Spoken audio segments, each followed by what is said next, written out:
Welcome, Dominic Frisby. It's taken a long while to get you here, but you're here. Thanks very much, Andrew. That's Pleasure. okay.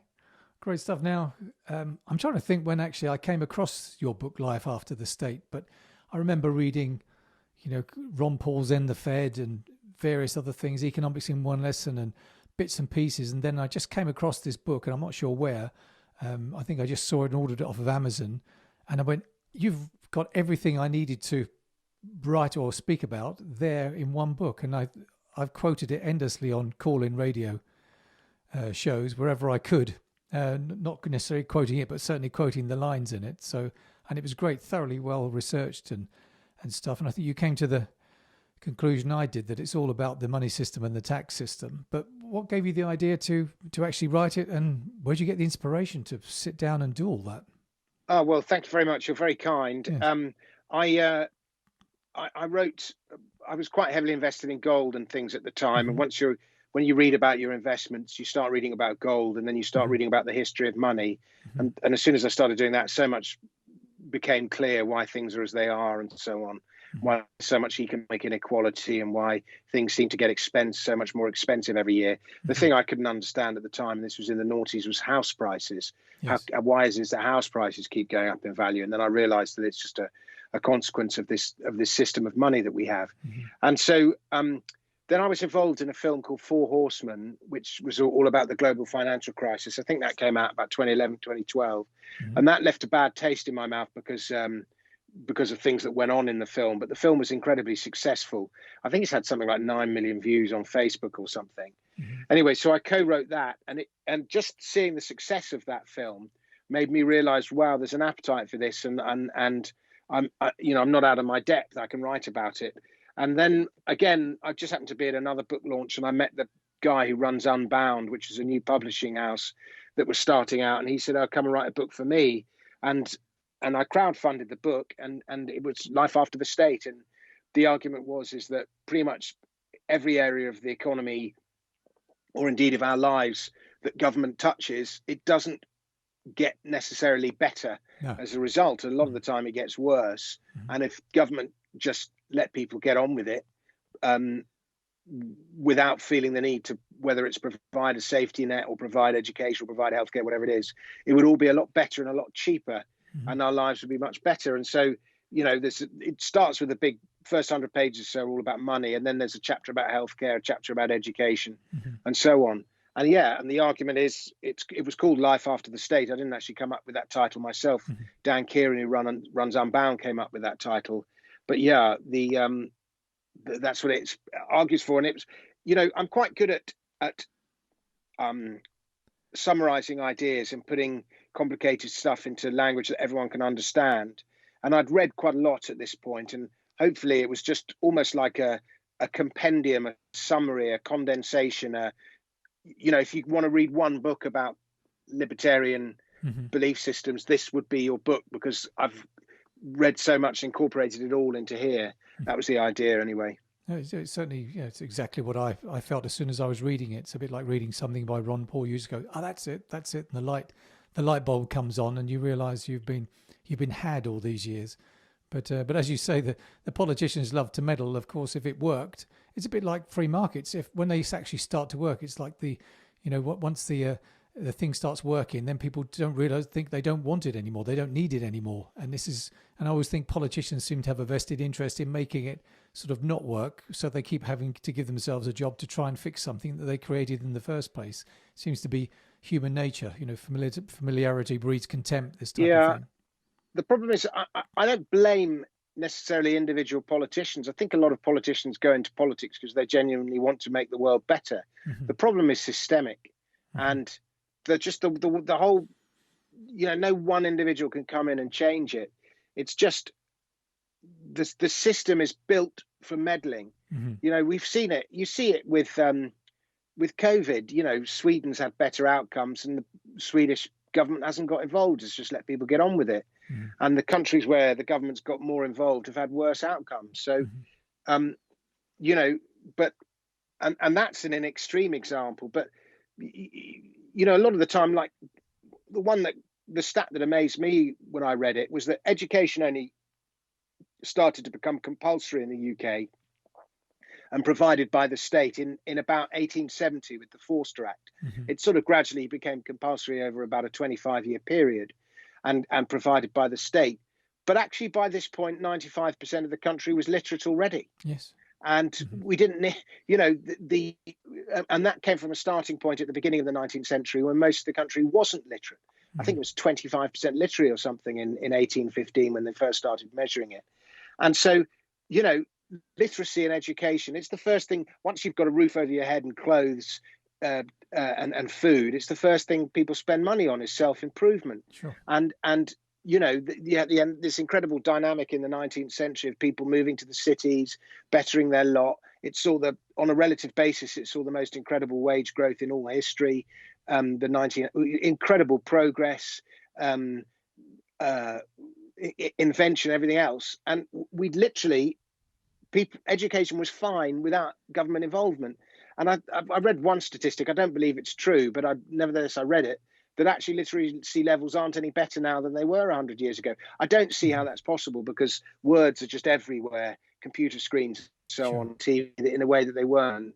Well, I noticed my children cutting the words short. You know, they don't seem to. They've got good grammar, but when they start talking on computers, everything is shortened down. It's all sort of this little speak that they have, you know, especially over gaming and this type of thing. So it seems to be that compulsive without a doubt, to destroy it. Without a doubt, my father is way more literate than I am, and I'm way more literate than my kids are. Yes. So if anything, it's in decline. Yes. Yeah, it's one of those things, isn't it? But I think, I'm not sure if it was in your book, but I think it was Charles Dickens was, you know, a big advocate of state intervention in education and do this. Yet he was educated by his father, you know. So it's like, well, why on earth would he? Surely he'd be advocating homeschooling if that was his thing, and giving resources to parents to actually school their kids, because it starts there. You know, if you put everybody in one system, then the system stands or fails all at once, which I think probably was more the motivation for it than anything. But yeah, we tend to think that the 19th century was like a Charles Dickens slum, yes, but actually the slums that Charles Dickens were describing were at the very beginning of the 19th century, and 1820s, that kind of time. And you know, by the end of the century, the free market had dealt with a lot of it. A lot of the problems. I'm not, you know, I mean, obviously life's a lot better today than it was for somebody in the 19th century, because we have running water and electricity and central heating and computers and phones and the internet and everything else, and cars and planes and, you know, all these wonderful things that fossil fuels have made possible. But the point is that, I mean, Dickens was a great campaigner, but he wasn't always calling on the government to do things. He was just he was raising awareness of problems. He did that brilliantly. One of Dickens's great campaigns was against the window tax, which he called, which is brings us on to my next book, Daylight Robbery. And he was a big campaigner. You know, the window tax was introduced in the 1690s it goes back until the Glorious Revolution. The English paid half tax, and twice a year inspectors would come into your house to count the number of fireplaces. And then you'd have to pay a tax on it. Yes, and the English hated it. It was considered a violation of the Englishman's sacred privacy. Yes. And it was a bit like the TV license people now coming in to check whether you've got a TV or not. But anyway, and it was one of the biggest grievances when William and Mary, when they invaded. Yes. And we got the Glorious Revolution. It was one of English people's biggest grievances. And William and Mary, in order to ingratiate themselves with the newly conquered people, got rid of this half tax. But then a few years down the road, they suddenly found themselves short of money, and William had wars to fight in Ireland and on the continent and everywhere else. And he had this idea of the window tax. I think he copied it. I think they did it on the continent somewhere. Governments are very quick to copy each other. You see it with COVID policy. They all it's copy in their each interest, other. isn't it? It's in their interest. Yeah, well, they do, and they copy each other, and it doesn't matter that the first guy's got it wrong; they still copy him. Yes. Anyway, the one people they didn't copy was Sweden. Yeah. Anyway, so they introduced this thing called the window tax, and the infrastructure to collect tax from houses was already there. But a tax collector could just walk past somebody's house, count the number of windows that he had, rather than having to actually go in and deal with the taxpayer. So it was a more efficient tax, and it was impossible tax to evade because there are your windows. And it was also considered fairly progressive. They didn't use that word then, But, the idea was the bigger the house, the more windows, the richer the person, the more able he is to pay the tax. Of course, it didn't quite work like that. John Stuart Mill would go on about the great injustices of the window tax, because you'd have a large house in London, you'd have a large house in the country, in Northumberland or somewhere that wasn't particularly rich, and you'd have a much smaller house in London. It paid much lower levels of tax because they had fewer windows, even though the person in London was way richer than the person in Northumberland. But of course, this tax had all sorts of unintended consequences. People started blocking up their windows to avoid paying it. And it fell on landlords. It didn't fall on tenants. And so what landlords would do is they'd just block all the windows in the house altogether in the tenement buildings. And so all the great typhus and cholera, all the diseases of the Industrial Revolution were made far worse by these cramped, damped, windowless dwellings. Yes. And so Charles Dickens was one among the many who noticed. They did scientific studies that showed that it was making people ill. And Charles Dickens was, the adage, as free as light and free as air is gone, was one of the things he said. He hated it, Dickens. And there was campaigns, pamphlets, songs were sung, all the sort of things that you would do, the equivalent of going on Twitter and railing that people did in the early 1800s went on. And it still took government about 50 years to get rid of it. I think 1854 they finally got rid of it, and they were only able to get rid of it because Peel had just brought in income tax. Yeah, well, they just swap one form of income of taxation for another. They don't actually get rid of it. But at the time, income tax was much lower, and it was better because Peel got rid of something like 400 taxes and just replaced it with one income tax, and it was only the top earners who paid it. So at that level, and it wasn't. Like the income tax really goes all the way back to the tithe. And we think the tithe is a biblical thing, but actually the tithe goes all the way back to ancient Mesopotamia, the very first taxes that there are. And the word tithe is a tenth, and because we have 10 fingers, it was an easy number to calculate. That's where they think it came from. But anyway, Peel's income tax was much lower than 10%. Not if you had 6 fingers. Yeah. Well, yeah, but Peel's income tax was much lower than 10%. And I think on the whole, most people are happy to give 10, 15, even 20% away. It's when we're at 40, 50% and more if you include debasement of money, which is where we are now. But anyway, so it's a perfect example of how taxes have these unintended consequences. And people react to them. It made people ill. It's like COVID policy now. Yeah. It's making people ill. They think they're protecting the NHS, or they think they're protecting, COVID spreading, but the unquantified side is the cancer patients who've gone untreated, the mental health, the loneliness, the care home, all this stuff that they haven't factored into their data collection. Yes, that's it. Well, it was the guy just 4 units down from us. He killed himself 2 months ago because of the lockdown. He just couldn't take it and just flipped. It was just awful. And he was a guy you could go to, and if you wanted anything or wanted advice on something, you went to speak to Phil, and he knew everything. And this guy, he just melted down. This was like a really strong character, and he just disintegrated. And they put him on antidepressants, and that was it. 2 months later, that was it. Took his own life. And I'm very sorry to hear that, and they'll probably put cause of death COVID on his death certificate. Well, possibly, yes, yeah, absolutely. That's what'll be on there. But it just shows they just seem to charge ahead with these policies, even though I think they just can't bear to leave it alone, which I think you and I would agree. If they had people, there's a risk. You think, well, okay, if I don't want to get it, I wouldn't want to catch a nasty dose of flu. I wouldn't want to catch diarrhea and sickness, which that has swept through London a few times since I've lived there. And I'd be cautious and I'd be very careful. But it's like it's all the other consequences and things they do with it that just have now caused an absolute disaster, even for people like myself. We've absolutely done nothing for 7 months. We've had no furlough. We're self-employed virtually, so we just don't get anything. And it's just been a disaster, for us until the office workers go back. So, but we're the last ones that they seem to care about. But not that I really want government to care about us anyway. I just would like a bit of our taxes back. Thank you. Well, or to be left alone. Yes. But you can't. They've put the impositions have put you in this position. Yes. There's so many businesses that have just been destroyed by this, and I know you cater to offices, and the fact that everyone's working from home and can just order their stationery from Amazon. I mean. That's it. Yeah, hard. And probably not even Very using hard. it. I think a lot of the stuff, they're probably not even using our stuff. I mean, I know that other office people, people at supply offices are selling, single desks and, things that would kit out a home office. But that's all, small stuff as well. And as you say, Amazon then quickly dives in and puts that stuff out, even cheaper, and that's that revenue stream gone, and everyone's there scrubbing around trying to find another stream. But in a normal there's market, so many. we'd better find a remedy. I would be able to use my skills to actually find another. But this is a false lockdown. A false thing that's happened to the market. Mm-hmm. It is, and they rail against monopolies. Mm-hmm. They hate monopolies. They say they want big business. They say they want individual businesses and entrepreneurs. Mm-hmm. And they say that with one hand, and then a single stroke of a policy with the other just kills it dead. Yeah, that's it. Well, government looks after itself, as we know. So I wanted to move on to the because we're talking about the Dickensian era, and obviously, the idea, perhaps the image a lot of people have got. And I ask a lot of people, especially people perhaps of the more leftist persuasion, what was there before the NHS, and they would often say people just left to die in the streets. And when I read your like now, yeah, I read your chapter on that, and there was something else there. Tell us what that was. Well, again, in the 1800s, there was no state safety net. So communities got together and provided their own.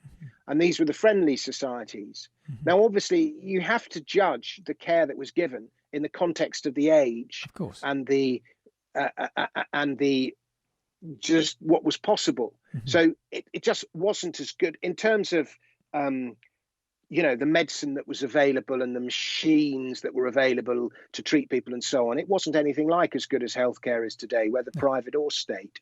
But in terms of the actual care given and the efficiency of the bodies providing that care, the friendly societies were way, way better. I mean, just one little example is that each community, if you lived in a community, let's say you were in the community of, I live in Brockley, so there would have been a Brockley. The Co-op was an example of a friendly society. But I would have lived in Brockley, and I would have given a portion of my earnings each week or each month into an insurance pot, into a mutual insurance pot that was held locally. And then that money was used to provide care in the area, also to a certain extent education. The church was often very closely involved with it.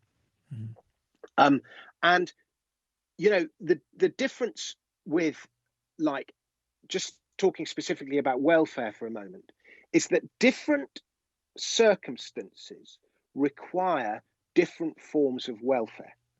And so, at a communal level in a community, the community would have known the people involved, and they would have known that Gary's just a waster, and just Gary doesn't need to be just given money. Gary needs a kick up the backside. But on the other hand, Malcolm is a good guy, and he's fallen on hard times, and what he needs is money.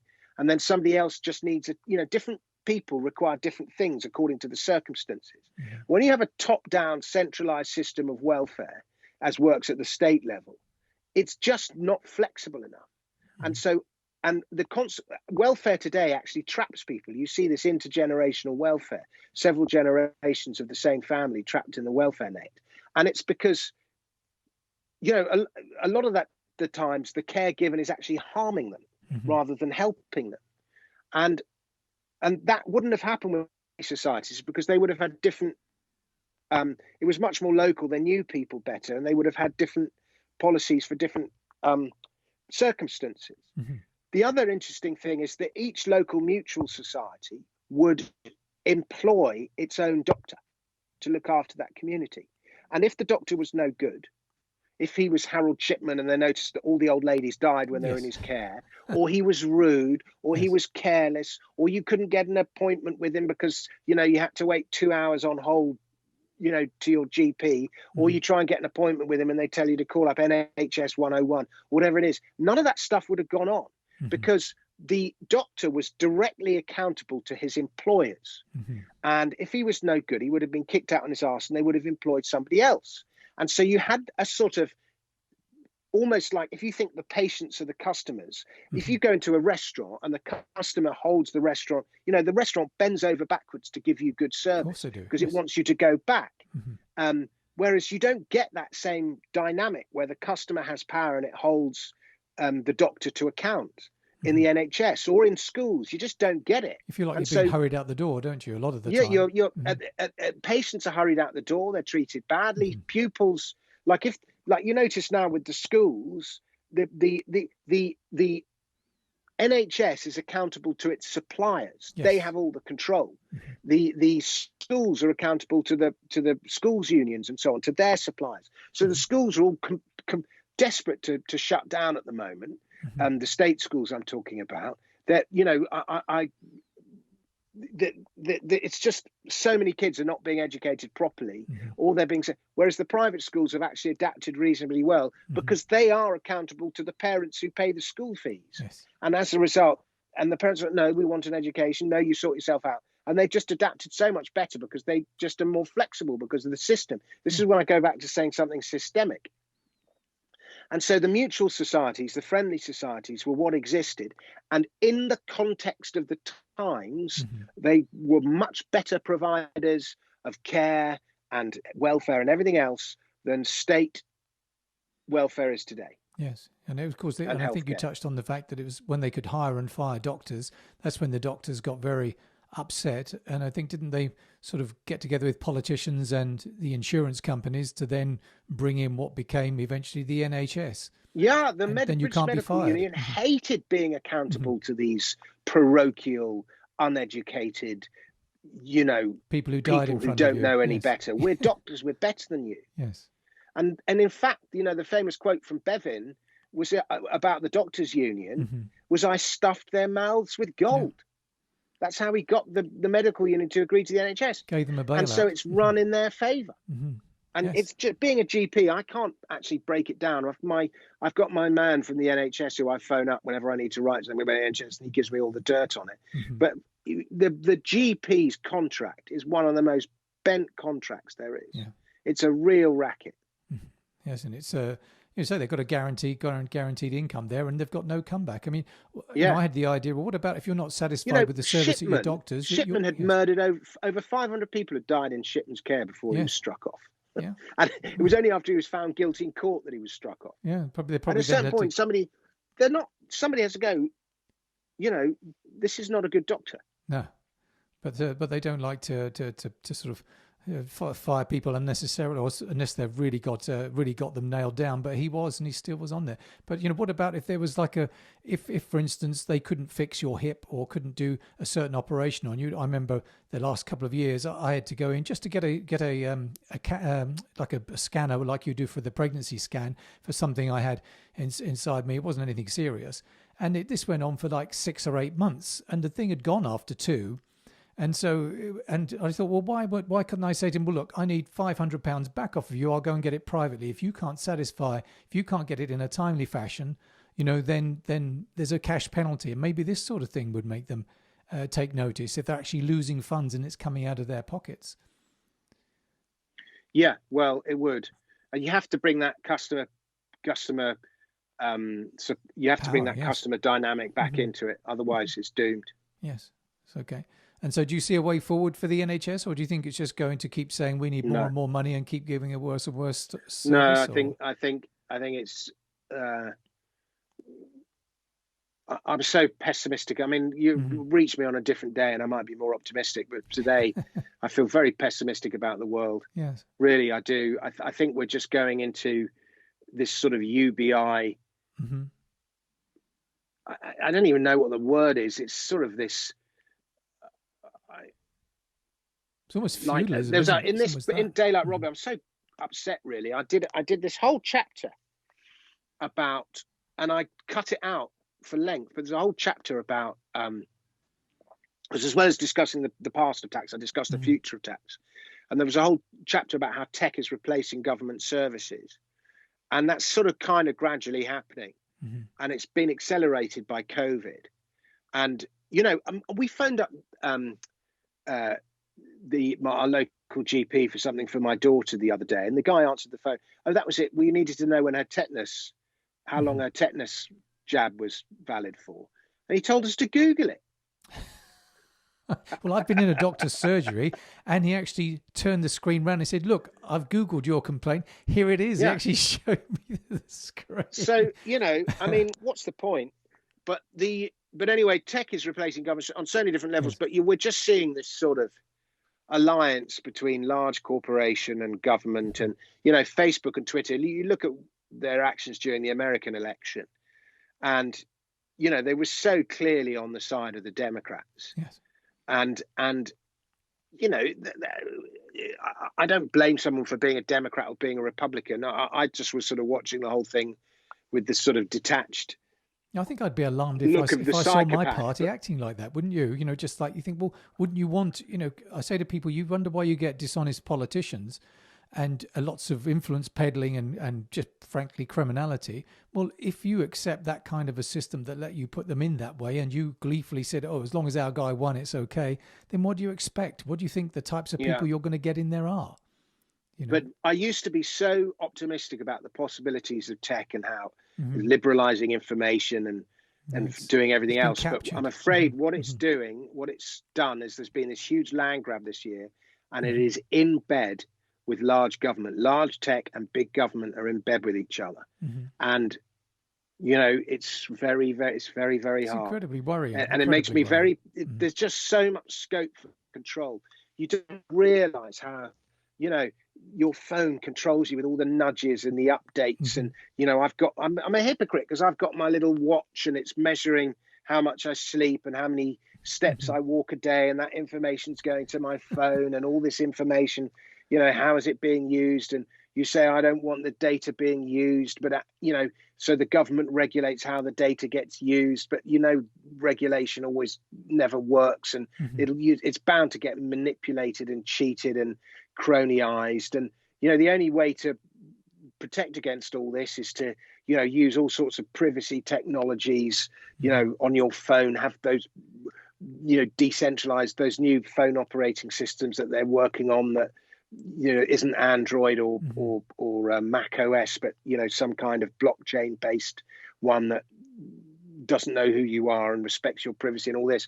But tech does it. Like, I mean, Google and Mac, between them, and Amazon, they completely own me. I shop on Amazon almost every day. I'm on Google every day. Google knows my darkest thoughts. I've written emails to people and I've never sent that email, because I thought, well, do you know what? I better not send that email. But Google knows. So, you know, that's stuff that I was going to say but didn't say. Google knows what that, because it's got my Gmail draft things in its thing. And so it just knows everything about you. It knows more about me than my you know, wife or girlfriend or kids know about me. And you know, these organizations with this incredible power are all in bed with each other, and they're doing their little nudges and their incentives and whatever. And at the moment, you know, and a lot of the time they make your life a lot more convenient. I don't know where I'd be without Google. I don't know where I'd be without my phone, but it has total power over me. And so I worry about this world we're going into, this sort of, it is very, we talk about, everyone says it's Orwellian. It's Huxley was more accurate in his predictions. I remember reading Brave New World about 30 years ago, and there was this scene, if I remember it correctly, at the beginning, where these lorries would drive past every day and nobody knew what the lorries did, but everyone just applauded them. And then they drive round and round in circles all day around the town and then go back and park at the end of the day. And everyone clapped them. It's like the NHS. I was about to say, at 8 o'clock, they all come out and clap the lorries, you know. I mean, and so so we're going into this world, and you know, if you want to use all this technology, of course you do, but I don't know what the answer is, but it's going to be very, at the same time, it's liberating because it empowers you. You can do, like, we can make this podcast. To make this podcast 30 years ago, we would have required hundreds of thousands of pounds worth of kit, and we can make it for, you know, a $5 or something now. And that includes the broadcasting of it. You know, so in that sense, it's incredibly liberating because it's empowering. But at the same time, it's there's a restrictive thing to it as well. Well, I say it's like we've voluntarily let the camera into our home, haven't we? And all of our information, which was just exactly what I remember Winston Smith, you know, and all those sort of things in that book. And funny enough, my son actually studied that last year. In fact, sorry, it was Animal Farm. And I said to him, so what are they telling you about Animal Farm? And you know, he goes to a local grammar school, and they said, well, it's about these animals on a farm and how they are to each other. I said, well, do you not know that it's actually representing what happened in the Soviet Union, when all these people came to power and were very, and killed people like Stalin and all these type of things that went on. And I went through all the characters with him, and he kept raising it in the class as he said, well, Miss, isn't this one a substitute for this person? And she was, well, a good point. And that it was often rarely discussed. It was all trying to still make it into, like an animal story about animals. It was like, well, what in the point is the point of trying to teach them that? They wouldn't admit that it was an allegory for communism. No. It was almost brushed away, yes, it was for that, but the teacher would, there was nothing on, there was no, this is what it's about, and it's done in this format so people can make it a more enjoyable story, because nobody wants to read about Stalin. It's horrific, when you go and read through Lenin, all these types of Trotsky and all these type of people, what they were doing. It was absolutely secondary or in fact just brushed aside. And so, I wrote an email to the school complaining about it, and it was refer it back to for the county council, which I'm still waiting for a reply on. So, but you can see it's like these people are like, well, why are you worried? This can't possibly happen, and it's kind of thing is happening in front of us. Yeah, so. I mean, the solution in life after the state was change the money system, but that's not going to happen voluntarily. It's too big a sell. It's too complicated. Nobody understands it. But it's sort of happening with things like Bitcoin and so on. It's happening sort of, voluntarily. And the nature of money's changed. Russell Napier is very good on this. With, for example, help. What's the one? Not help out to bailout loans. Yes. My bank wouldn't lend me my earnings, the average price of my earnings, in the way that it has, if it was a decision of its own free will. The government has told my bank to lend me that money in this bailout loan. And I think it's already estimated that half of the bailout loan is going to go bust. Wow. Do you know what I'm talking about? Yeah, sure. Yeah. Yes. It's, What's it called? Not they call that. It is called a bailout loan, isn't it? Yes, it is. There's a name for it. I've just been on the council site this morning looking at them, but the name escapes me as we speak. So. But the money's been created and it's gone into system, and then the loans are gonna go bust. But this is government printed. It's not bank created money; it's government created money. And so just the whole thing has just become inherently more inflationary. Before, banks would create money when they lent. Now the government is creating money directly, whether it's through QE or bailout loans or however it's doing it. And that's a different dynamic. And it spells the quicker end of fiat money. So that's another thing. This doesn't end until fiat money collapses, basically. I'm not saying it will, because I've been predicting that it will for ages and it never happens, but it just slowly loses its value. We're not going back to a gold standard or anything anytime soon. Yes. It'll be I don't know. But anyway, but that's a thing. So we've got real money that's holding its value, Bitcoin. We've got the demise of fiat money. And then, but like in a zombie film, the trope of a zombie film is you have the zero patient. This is the patient where the virus started. You've got the zero patient being, the guy handling the bats in China, whatever it was.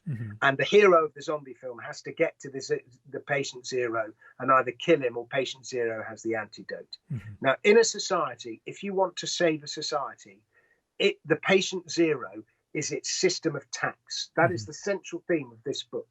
And it's not just society. If you want to fix, you design a society by the way you tax it. You determine a society's destiny, whether its people are going to be prosperous or poor, free or subordinated, by the way you tax it. The amount you tax people is effectively how free they are. The more of their earnings you take, the less free they are. The more of their earnings you leave in their pockets, the more economically free they are, the more free they are. Taxation is a direct measurement of freedom. And so, in the Soviet states, they had roughly 75% of GDP was of government was of the economy was the government. So they had about 25% freedom. In a slave society, the slave owns nothing. He doesn't even own his own labor. He doesn't own his own body. He owns nothing. He is somebody else's property. That is 100% taxation. And then in an anarchy where there's no government, that's 0%. So that's total freedom. So anarchy is the antithesis of slavery. And, Soviet, the North Korea, it's probably like 80 or 90. There'll still be a black market in North Korea, I'm sure.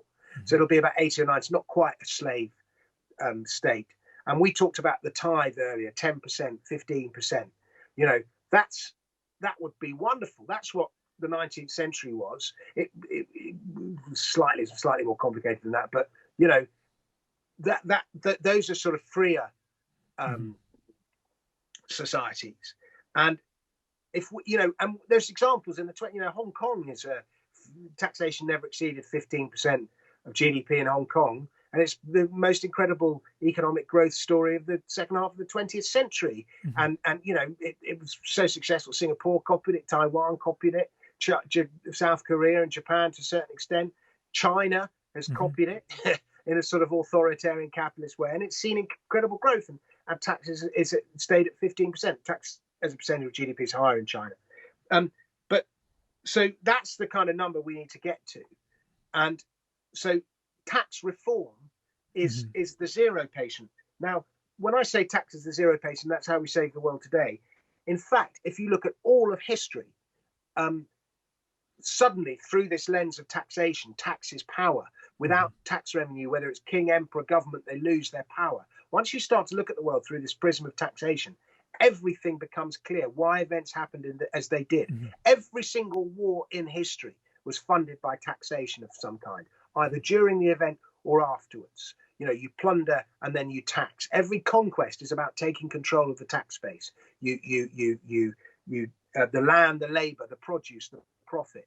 Every revolution is a rising up against some kind of injustice perpetrated by the tax system. And even the only events where you can take any event, every religion was a form of government once upon a time, and there's always a tax story at the heart of every religion. Christianity, Mary and Joseph were in Bethlehem to pay taxes. Augustus hadn't levied that census, hadn't imposed that census. They wouldn't have been in Bethlehem. Islam, people wonder how it is that Islam was so incredibly successful in the second half of the 7th century and how it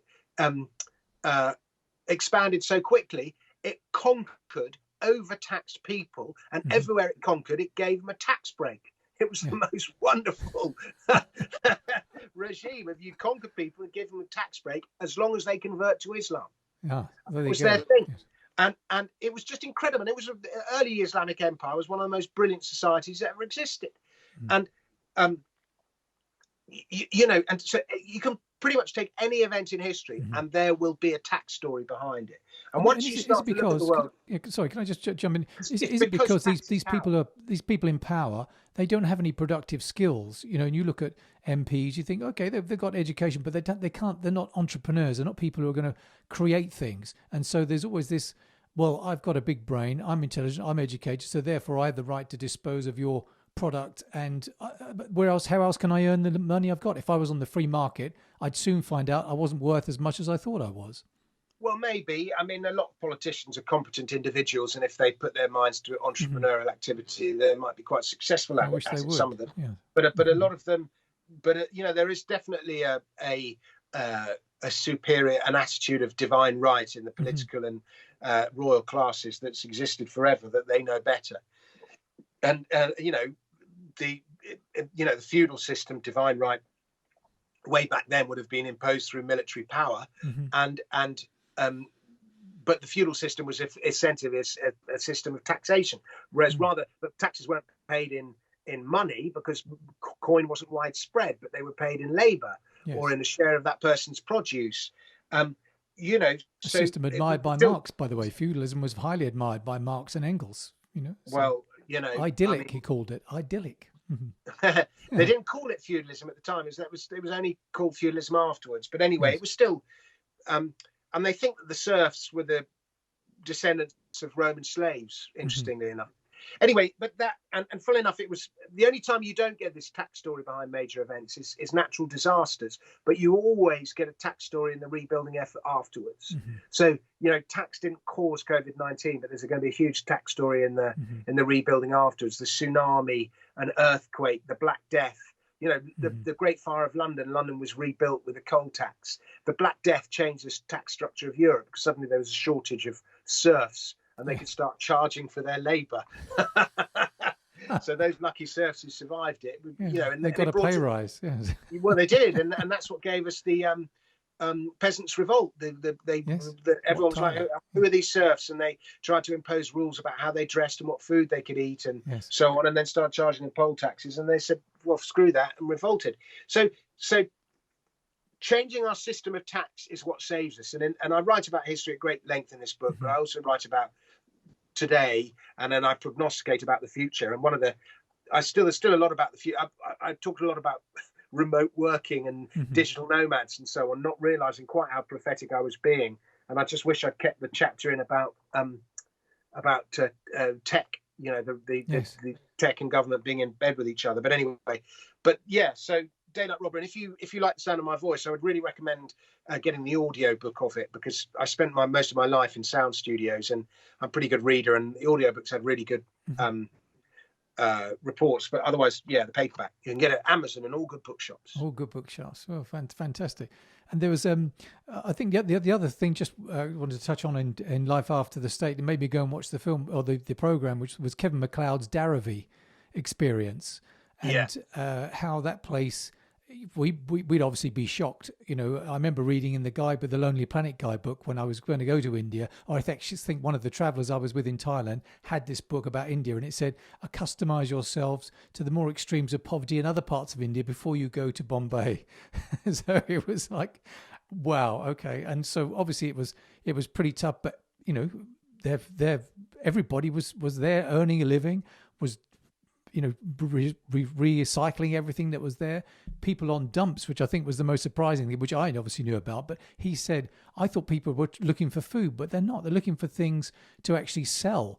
They were looking, the rag pickers were looking for things to sell. But it was a great moment, and you captured it in the book as well. Yeah, I mean, it's the most incredible story, and it was a rubbish dump. Yes. Near an airport. Nobody wanted it, and people started living on it, and it's the least wasteful society on earth. Yeah. The most green from that point of view society on earth, and it's not through it's because there's no government. I mean, it's changed now, it's desirable real estate now, but at the time it was it was nobody wasted anything, and as you say, people go through the rubbish dumps and sift through everything, and everything got recycled, and it's because there was no government intervention of any kind. It was just rude capitalism and nothing else. Yes. And people got exploited, yes, but people worked hard and they were rewarded for their work, and people went there to make their fortune. That's the point. If it had been terrible, people would have left, but people went from all over India to go and Daravie and work and make their fortune and send the money home. And it was turning over $1 billion or something, wasn't it? Back when you wrote the book, it was turning over $1 billion. I can't remember the numbers just now. Just that small area. Extraordinarily, this tiny little patch with no government at all, no welfare, no social security, nothing. And it was, and I think they had no crime as well. Yeah, well, everybody, I guess, knew each other and treated each other as traders, not as, you've got something I want, so, and I'll steal it from you. Yeah, exactly. And everyone, because it was very close knit, there was a lot of monitoring and that sort of thing going on. But very tight families as well. And I think in societies with tight families, you tend to get lower levels of crime. I think so too. Yes, and people know each other and they know who to stay away from. And people get pushed out if they are not playing by the rules as such. Thank you very much for having me, and it's been a real pleasure talking to you, and I'm delighted we were finally able to do this. Yeah, well, I'm glad we got there in the end. So, okay, well, we'll see what happens when we put the podcast out. Okay, thanks, Dominic. Good stuff. Cheers, Andrew. Cheers. Bye-bye. Bye.